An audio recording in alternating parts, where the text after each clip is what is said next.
मन को कंट्रोल करना जीवन में अत्यंत आवश्यक है।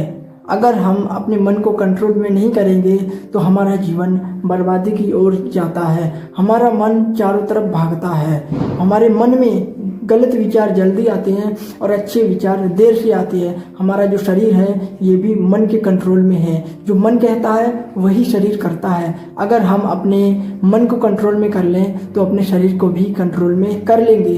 प्रेमानंद जी महाराज जी कहते हैं कि आपका अगर मन स्वस्थ है तो जीवन भी स्वस्थ होगा, अगर आपका मन अस्वस्थ है तो जीवन भी अस्वस्थ होगा। कहने का मतलब यह है मेरे प्रिय दोस्तों कि आपका मन दुखी है तो जीवन भी दुखी होगा, अगर आपका मन सुखी है तो जीवन भी सुखी होगा। मैं आपको ऐसे 4 उपाय बताऊंगा जिससे आपको मन को 100% कंट्रोल कर लोगे। मेरे देखने से ज़्यादा वीडियो को ध्यान से सुनना और एंड तक बने रहना, नहीं तो आप सबसे बड़ी जीवन की गलती कर दोगे अगर आप बीच में वीडियो को रोक दोगे। सबसे पहला उपाय कि आप डेली सुबह 4 बजे उठ जाएं। अगर आप सुबह 4 बजे नहीं उठ पा रहे हैं तो 5 बजे उठ जाएं। 5 बजे उठने के बाद खाली पेट पानी पिए और पानी पीने के बाद योगा करें, और योगा करने के बाद महत्वपूर्ण बात यह है मेडिटेशन करें। मेडिटेशन ध्यान रोज अत्यंत आवश्यक है, रोज करना है मेडिटेशन ध्यान, और रोज सुबह आपको 4 बजे उठना है। इससे आप धीरे धीरे मन को कंट्रोल करने लगोगे। और दूसरा सबसे महत्वपूर्ण उपाय है कि आपको जब भी डिप्रेशन या टेंशन हो, या डिप्रेशन टेंशन नहीं भी हो, तो डेली प्रकृति में घूमने जाना है। डेली प्रकृति में घूमने से डिप्रेशन या टेंशन आता है तो आके भी आसानी से हम उस पर निपट जाते हैं और चला जाता है।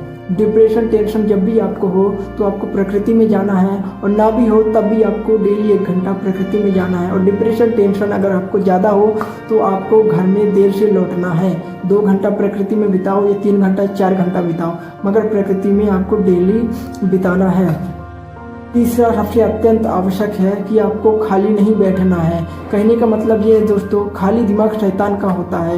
व्यस्त रहो और स्वस्थ रहो। आपको हर समय अपना ज़रूरी काम करते रहना है। जब भी आप खाली बैठे हो तो आपको ज़रूरी कोई ना कोई काम करते रहना है। मैं फिर से कहना चाहूँगा, स्वस्थ रहो और व्यस्त रहो।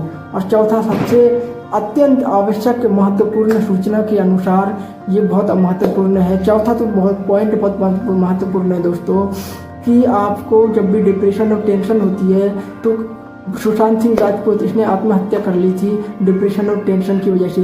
भारत में राजपूत इसने आत्महत्या कर ली थी डिप्रेशन और टेंशन की वजह से। भारत में कई फिर हर महीने आत्महत्या सुसाइड कर लेते हैं, और ऐसा दुनिया में हर जगह होता है। डिप्रेशन टेंशन की वजह से आत्महत्या सुसाइड करी जाती है। तो इसका सरल उपाय है कि आप नहाने के पहले भोजन ग्रहण मत करिए, खाना मत खाइए नहाने के पहले। आपको नहाने के बाद पूजा पाठ करना है, फिर भोजन ग्रहण करना है। पूजा पाठ इसलिए कह रहा हूँ दोस्तों, आप सोच विचार कर रहे होंगे कि आप जब मंदिर जाते हो तो आपको एहसास होता है सकारात्मक ऊर्जा आती है, और नकारात्मक जाती है, मन में एक शांति पैदा होती है। तो आप पूजा पाठ करोगे तो आपके मन में शांति और बढ़ने लगेगी और नकारात्मक ऊर्जा जाने लगेगी।